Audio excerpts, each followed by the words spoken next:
Minister James Cleverly. Thank you, Madam Deputy Speaker. I'm grateful to the Honourable Lady, the member for Bethnal Green and Bow, for securing this debate, and also I'm grateful for the members who have intervened and made important points during her speech. I have no doubt that the whole House will have welcomed the release on the 3rd of December of three men, Mohamed Bashir, Karim Enara and Ghassan Abdel Razak, from the Egyptian Initiative for Personal Rights. I pay tribute to the Honourable Lady for the work that she has done, for the active role that she has played in advocating for the men's release. I also pay tribute to the family and friends and supporters of three men, and in particular her constituent, Jessica Kelly, who have campaigned tirelessly on their behalf and have worked so hard to secure their release. Madam Deputy Speaker, it is the eve of International Human Rights Defenders Day. These courageous people must be allowed to carry out their work without fear of arrest or reprisal. The United Kingdom government will stand up for human rights defenders wherever they are. Returning to the specific case, while the release of the three men is welcome news, we understand, as she has said, the case is not yet closed. We will continue to take a close interest and to explain why we, the UK government, thinks that it is vital that they and the EIPR continue to play their vital role as an independent voice on human rights in Egypt. We remain concerned about the application of anti-terrorism legislation in this and other such cases. We will continue to monitor the situation closely, and where we have concerns, we will raise them. We have not hesitated, in light of the points you made about the prison conditions, we have not hesitated and will never hesitate to raise the issue of prison conditions and the treatment of detainees with the Egyptian authorities whenever necessary, including in this case. Furthermore, while I welcome the swift and positive developments in this case, I want to stress the government's broader commitment to human rights defenders and to the protection and promotion of human rights. Civil and political rights, including fair access to justice, must be respected in Egypt and around the world. Madam Deputy Speaker, it is no secret that the UK wants to see better protection of human rights in Egypt. We have an ongoing dialogue with Egypt on this matter, and the strength of our bilateral relations with Egypt allows us to speak frankly, and where we have concerns, we always raise them.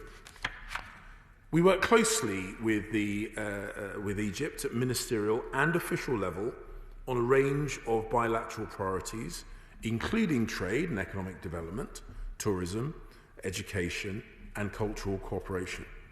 We also work together on a range of regional and global issues that matter to both our countries, including on climate change, combating COVID-19, and conflict resolution, including the conflict in Libya. But that, as I say, that cooperation does give us the opportunity to speak with them on more difficult and sensitive issues, as we are, as indeed the case that we speak of today. The government took swift and decisive action on the EIPR case. On the 19th of November, my Right Honourable friend, the Foreign Secretary, spoke directly to his Egyptian counterpart to register our deep concerns about this arrest. Indeed, he was the first foreign minister to do so. Senior officials, including our ambassador in Cairo, continued to underline these concerns. The British Embassy in Cairo remained in regular contact throughout with the EIPR, the detainees' lawyers, and the British family of Karim Enara. Naturally, the UK also worked closely with international partners who shared our concern, including European partners, as she mentioned. In Cairo, the embassy worked closely with like-minded partners to take joint action. In Geneva, the UK's Human Rights Ambassador has been active in organising briefings on the case with civil society and other like-minded states. The UK wants to see Egypt thrive. We want to see better protection for Egyptians' constitutional rights, for their freedom of expression, and more space for NGOs and civil society is an essential part of this. It is also in the UK's interest to cooperate with Egypt on other issues that matter to both countries, strengthening trade, tackling climate change, and working together in order to address our shared security challenges and concerns, as well as protecting regional stability. Trade between the UK and Egypt is worth $3.5 billion in 2019, and the association agreement that we signed on the 5th of December to ensure continuity of bilateral trade after the end of the transitional period on the 31st of December of this year provides a new framework to boost trade and help both countries build back better after our fight against the COVID-19 pandemic. In conclusion, Madam Deputy Speaker, I will. I'm very grateful, and as I said, I'm very grateful for the interventions the Foreign Secretary made as well, and I know the family is. But can I just ask him if he could take away the point I made about Patrick Zaki, who was one of the colleagues of Jessica's husband, as he's still in prison, and also given our strong trade ties, can he just reassure the House that we are not going to, I recognise what he's saying about the work the UK government's doing on human rights issues, that we are not going to overlook the importance of human rights in the interests of needing to have strong trading relationships. I thank the Honourable Lady for that intervention, and actually it does spur me to perhaps clarify why I made the points about the bilateral relationship, the bilateral economic relationship.